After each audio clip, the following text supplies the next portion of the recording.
주님 다시 배울 날이 날로 날로 다가와 무거운 짐 벗을 날 멀지 않았네. 그렇죠. 우리가 주님 앞에 가는 것은 세상 사람들이 생각하는 것처럼 영원한 마지막도 아니고 불행이 아닙니다.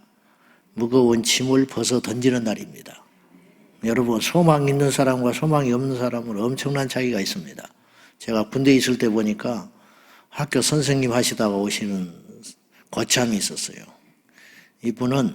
이분하고 그 다음에 제대하고 아무것도 할 것이 없는 사람이 있었어요. 완전히 달라요. 그러니까 우리가 이 인생을 주 예수 안에서 부활의 영을 가지고 죽은 다음에 주님 앞에 가서 살 거를 기대하고 사는 사람과 이 땅이 전부라고 생각하고 사는 사람은 하늘과 땅만큼 차이가 있습니다. 여러분에게 이 소망이 있습니까? 주님 다시 배울 날이 날로 날로 다가와 무거운 짐 벗을 날이 멀지 않아 온다. 우리 그렇게 살아야 할 것입니다.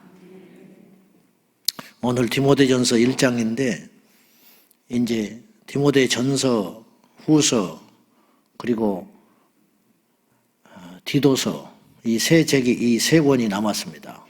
바울 서신 13개 중에 저희가 10개를 이제 살펴봤어요. 이 세 개는 목회 서신서라고 합니다. 목회 서신. 그런데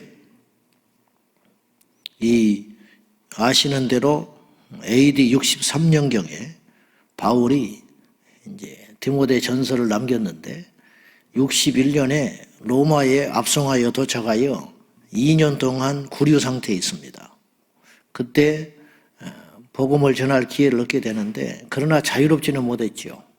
그러다가 하나님의 뜻으로 2년 후 63년에 풀려납니다. 그래서 저는 이제 이걸 4차 전도여행이라고 말하고 싶은데 세 번째 전도여행 하다가 잡혀가지고 로마로 왔는데 이제 하나님의 뜻으로 풀려나요. 그리고 1년 정도가 자유가 생겨요. 그리고 마게도냐와 소아시아에 그가 그렇게 땅끝까지 복음을 전하기를 원했는데 로마에 오려고 하는 이유가 복음 전하려고 했던 것인데 그 소원을 마침내 이룹니다. 그래서 마게도냐와 소아시아를 지내면서 열심히 복음을 전하고 다시 잡혀요. 그리고 64년에 베드로와 함께 투옥이 됩니다. 같은 감옥에 있었다는 뜻이 아니라 그 시점에 투옥이 됩니다. 그래서 그 뒤로 3년 후에 2년이나 3년 후에 66년, 67년쯤에 드디어 열도막 목배임 받고 순교하게 됩니다. 이 디모데라는 이는 청년 때 바울이 만났습니다. 그러니까 1차 전도 여행 때 이 갈라디아 루스드라라고 하는 지역에서 처음 만납니다. 그리고 바울의 복음을 듣고 회심을 해요. 그래서 제자가 되는데 그때가 약 AD 48년입니다. 그러니까 오늘 그리고 나서 그 이후에 이제 2차 전도여행부터 바울과 동행했다가 떨어졌다가 또 교제했다가 또 헤어졌다가 이렇게 하기를 반복하면서 주로 디모데는 에베소 지역에서 목회를 합니다. 에베소 지역에서 목회를 하게 되는데 이제 바울이 오늘 편지를 보낸 것은 에베소에서 목회하고 있는 디모데에게 자기의 제자이자 주 안에서 낳은 영적 아들인 디모데에게 애정어린 서신을 보내고 있습니다. 내가 목회를 해보고 선교를 해보니까 이렇더라. 이런 선배로서 영적인 충고, 목회에 대한 어떤 금쪽 같은 교훈들. 그래서 이제 목회 서신서라고 그러는 거예요. 디모데 전후서 그리고 디도에게도 역시 그런 이야기를 해요. 그래서 디도서 이 세 권을 목회 서신서라고 그러는데 어떤 내용인지 우리 한번 살펴보기를 원합니다. 자, 12절, 13절 한번 보겠습니다. 12절, 13절 시작. 나를 능하게 하신 그리스도 예수 우리 주께 내가 감사함은 나를 충성되이 여겨 내게 직분을 맡기심이니 내가 전에는 비방자요 박해자요 폭행자였으나 도리어 긍휼을 입은 것은 내가 믿지 아니할 때 알지 못하고 행하였습니다. 내가 요새 이 말씀을 자주 보고 묵상하고 있는 편인데 언제 읽어도 이렇게 정확한 말씀이 있는가? 언제 읽어도 맞다 그렇게 고개를 끄덕일 수밖에 없는 것입니다.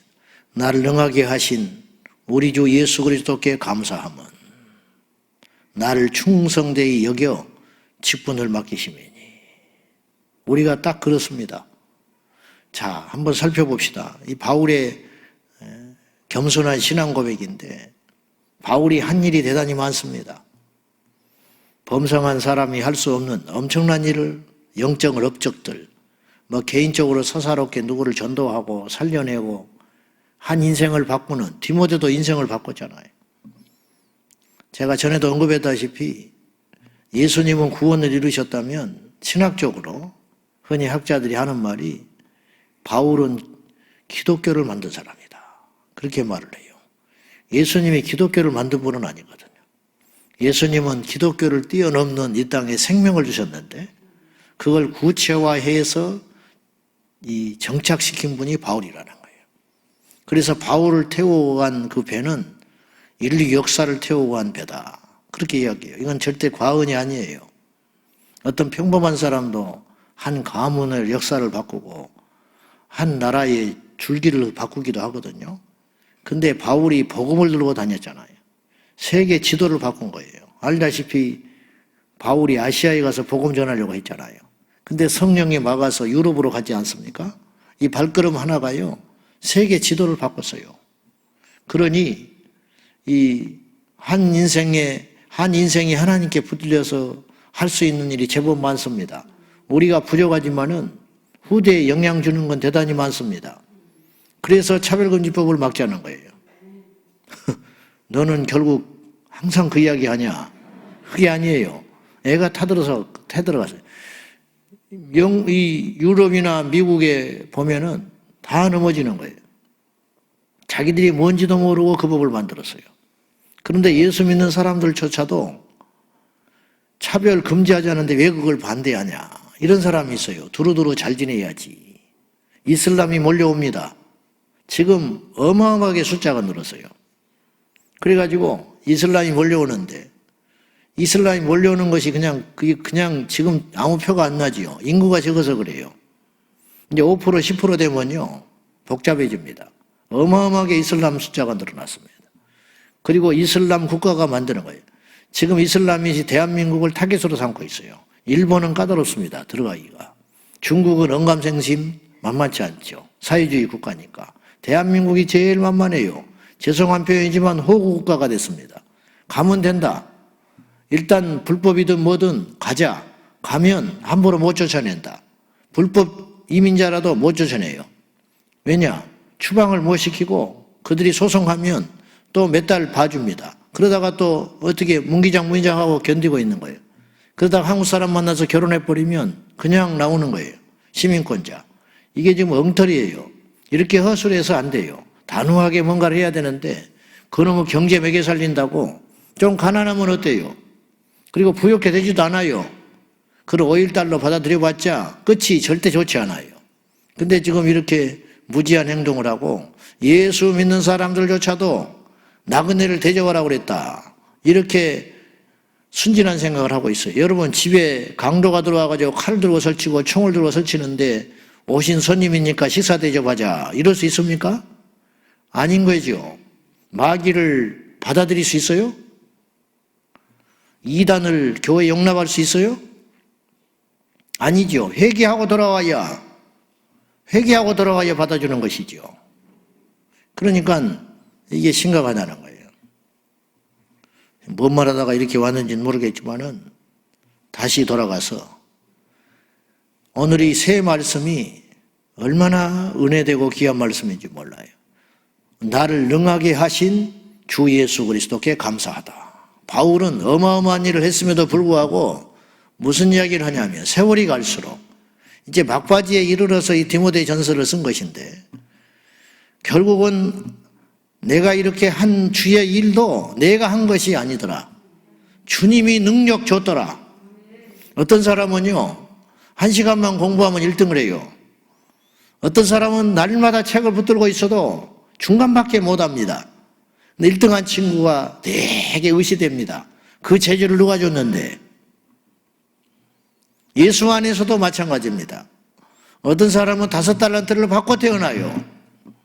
그냥 있어도 5달란트예요. 어떤 사람은 1달란트만 갖고 태어납니다.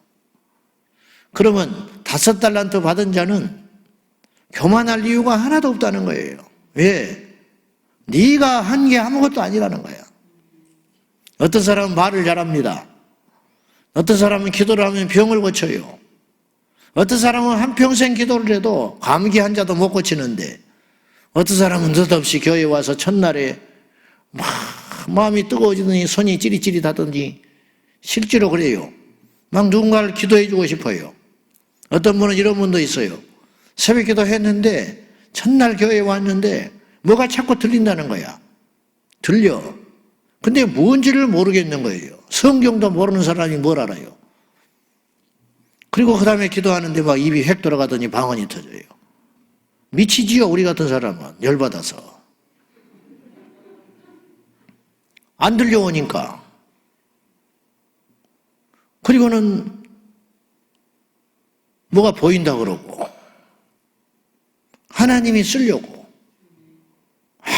아무것도 아닌 평범한 사람인데, 그리고 세계적인 기적의 주인공을 쓰고 치유의 종으로 써요.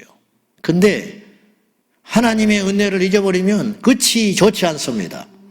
그 왜 착각해서 그래요. 세계적인 치유 사역자니 어쩌니 그런 분들 마지막이 좋지 않은 경우들이 너무 많아요. 그러니까 양날의 칼과 같아요. 가진 능력에 겸손해야 됩니다. 능력을 많이 받았다는 건 꼭 좋은 일이 아니에요. 주님이 찾아요.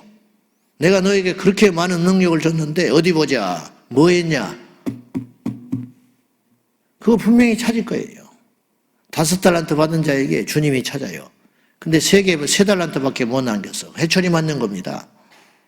5달란트를 남겨야 그것이 그가 해야 할 일이에요. 어쨌든 여러분, 가진 능력에 겸손하십시오. 나에게 능력이 만약에 있다면, 여러분에게 능력이 있다면 그건 여러분이 노력해서 얻은 게 아니고 애초에 하나님이 주신 것입니다. 그걸 바울이 알았어요. 처음부터 깨달았지 않았을 거예요. 바울도 해보니까 알았어. 주님을 알수록 알게 됐어요.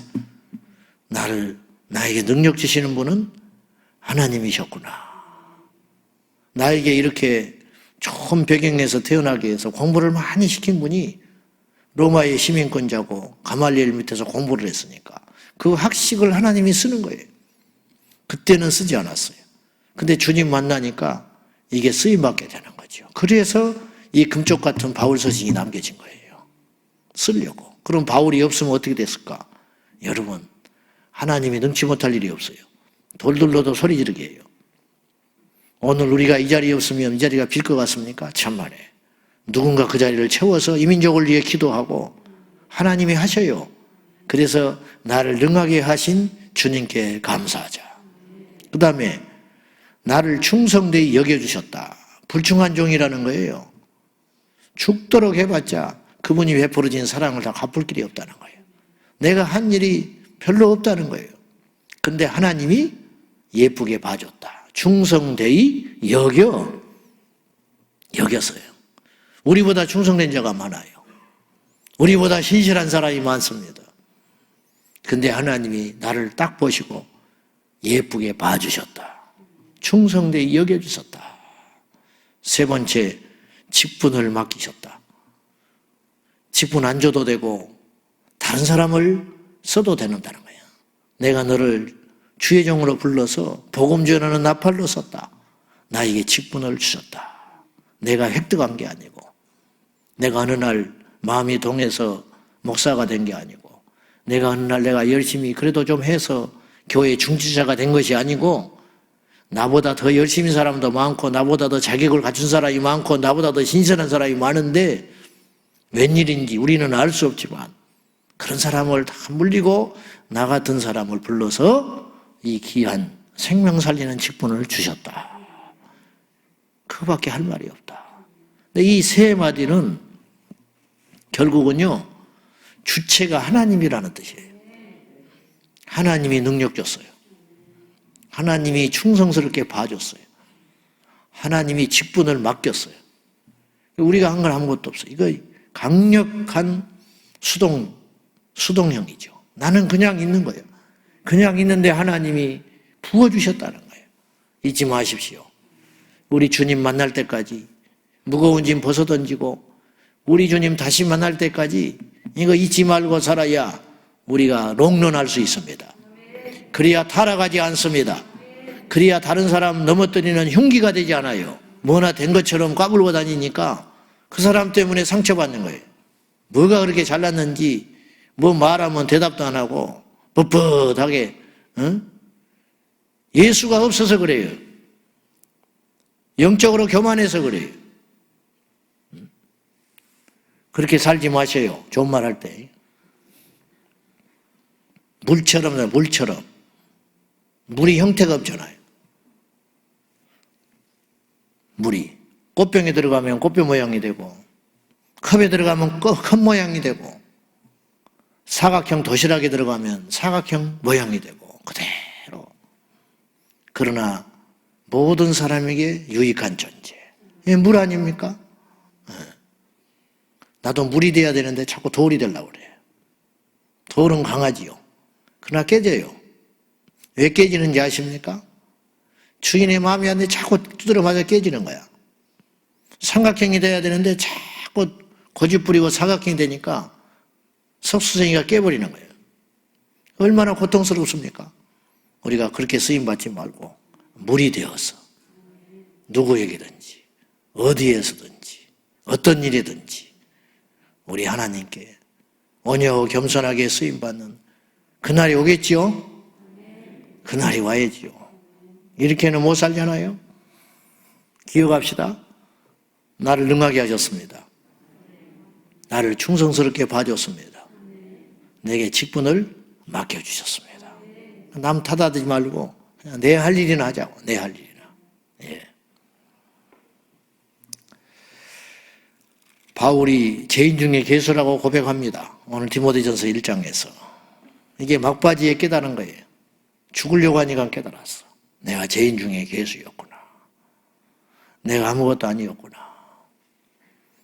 저도 아직 젊어가지고 힘이 안 빠져요. 제가 운동을 해보니까요. 고수는 힘이 부드럽디다. 처음 가니까 막 힘이 넘쳐요. 가지고 뻣뻣해요. 절대 못 이깁니다. 근데 고수는요. 부들부들합니다. 그리고 힘을 쓸 때 써요. 그리고 힘이 빠지니까 굉장히 빨라요. 힘을 빼야 하나님이 쓰시더라고. 그렇구나. 근데 이론으로는 알아요. 사범이 가르쳐. 이렇게 하지 말라는 거야. 예, 안 돼. 그건 1년, 2년, 10년이 걸리는 일이에요. 아는데 안 돼. 우리가 꼭 그와 같아. 주님의 뜻이 뭔지 알아요. 근데 힘이 안 빠져. 알죠, 여러분? 주님이 기뻐하는 거 뭔지 알잖아요. 그래서 우리가 이 자리에 왔어요. 근데 아는 것하고 실제로 그렇게 사는 건 차이가 있어요. 근데 차이가 있다고 그냥 말 거예요? 그래서는 안 되죠. 언제까지 우리가 그렇게 우리 스스로를 변명하며 우리를 두둔하며 살 수는 없잖아요. 이제 하나하나 해가야지요. 끊임없이 경건을 훈련하고 끊임없이 주께 엎드리고 말씀으로 내 자신을 깎이고 새롭게 해서 주 예수의 사람 돼야 되지 않겠어요? 바울이 나는 죄인 중에 괴수다. 바울이 그랬다면 우리는 어떻게 합니까? 우리는 뭐 죄인 중에 괴수 정도가 아니라 왕초 정도가 아니고 뭐 말할 수가 없지요. 제 덩어리. 근데 예수님 만나서 한 거예요. 예수님 만나서. 16절 봐요. 16절 시작. 그러나 내가 긍휼을 입은 까닭은 예수 그리스도께서 내게 먼저 일체 오래 참으심을 보이사 후에 주를 믿어 영생 얻는 자들에게 본이 되게 하려 하십니다. 그런데 내가 그런 죄인 중에 괴수 같은 내가 어떻게 긍휼을 함을 입고 은혜를 입어서 이렇게 왔느냐. 그건 두 가지 이유 때문이다. 첫째, 주님이 오래 참아줬다.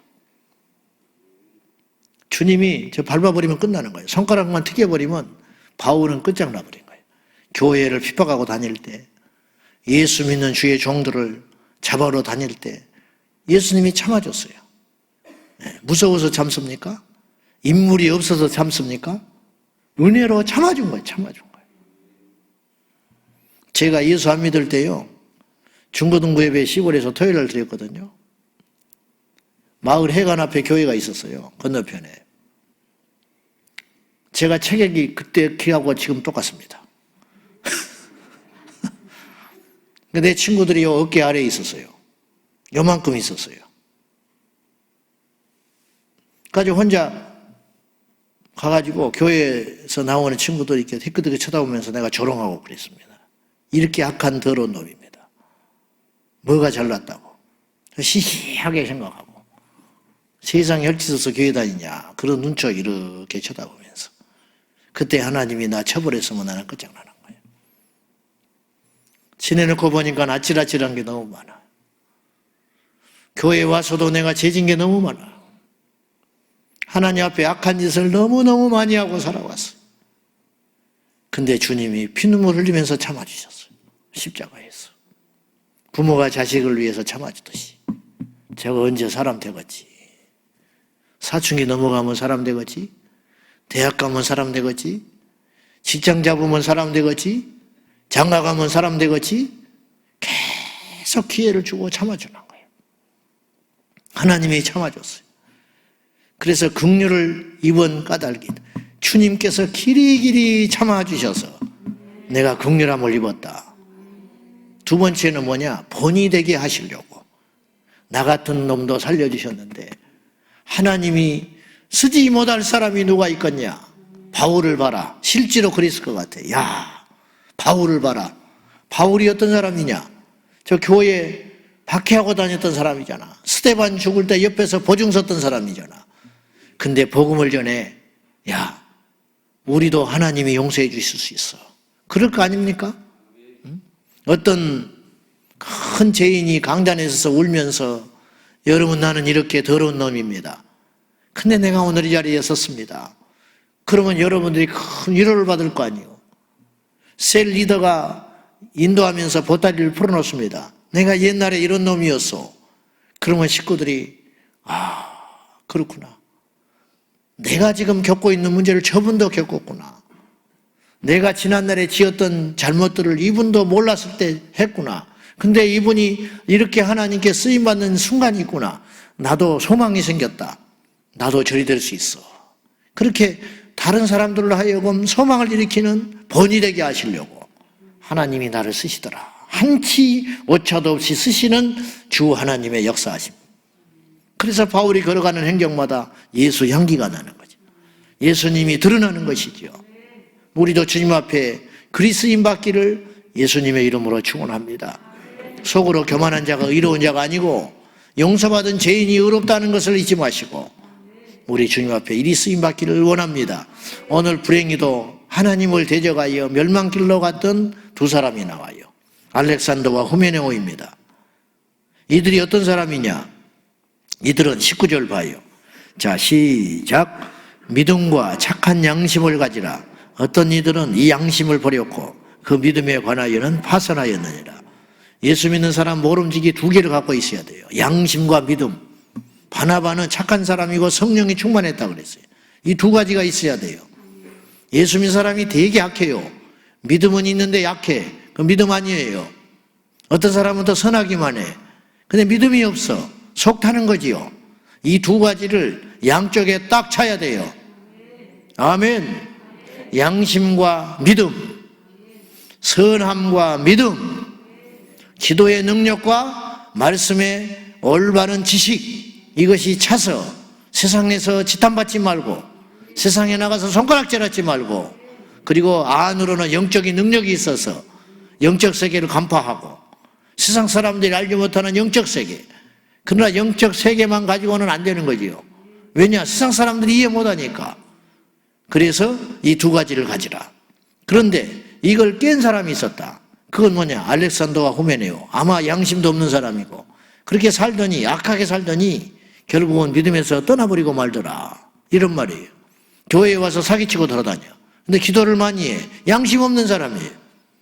결국은 믿음에서 파선하는 일이 생겨요. 자기만 파선합니까? 남도 파선시키지. 교회 와서 그 짓을 하고 다니는 거예요. 못된 사람들 많지요. 양심 없는 사람 많잖아요. 그런 사람들. 우리 제자광성교회 성도들은 신사해야 돼. 신사. 어디 가서 남의 편아주고 그렇게 하지 말고 양심을 가지고, 선한 양심과 믿음을 가지고. 근데 해도 안 되니까 오죽 하면 너무 피해를 많이 주고 다니니까 바울이 얼마나 영권이 대단한지 이 두 사람을 사탄한테 내줘버렸다는 거예요. 얼마나 무서운 말이에요. 안 된다 저거. 구제불능. 저것 때문에 너무 많은 영혼들이 다친다. 오죽하면 바울이 그랬을까. 그 영혼을 사랑했던 바울이.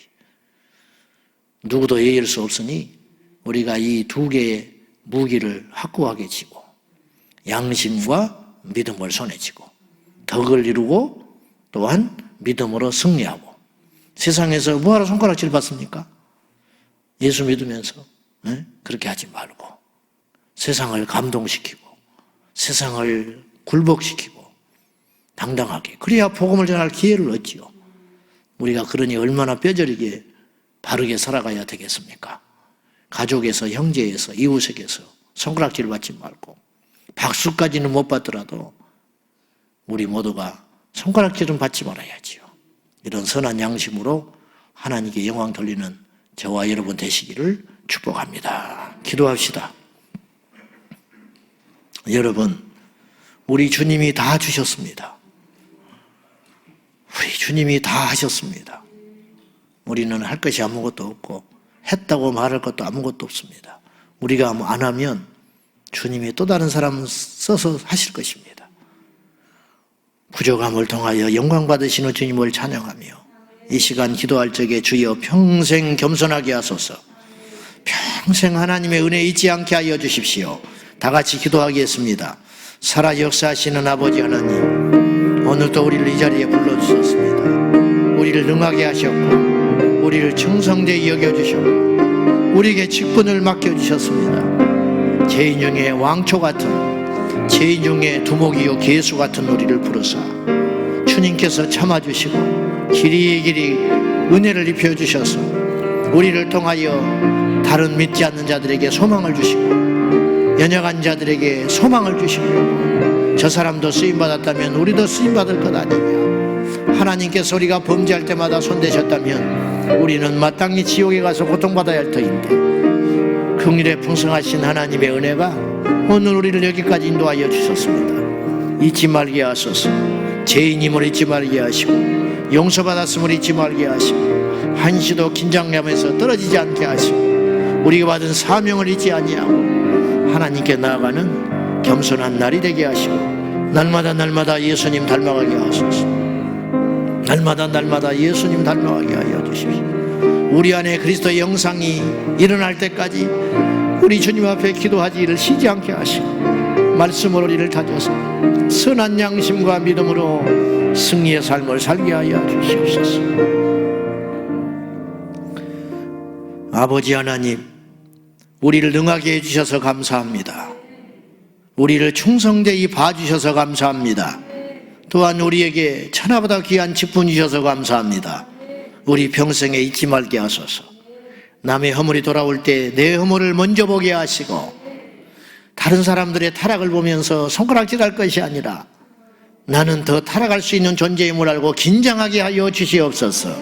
우리 주님 오실 때까지, 주님 만날 때까지 절대로 변질되지 말게 하시고 교만하지 말게 하시고 순전하게 그 길을 걸어갈 수 있도록 인도하여 주셔서 믿음과 선한 양심으로 승리하게 하여 주옵소서. 예수님의 이름으로 축복하며 기도하옵나이다. 아멘. 주여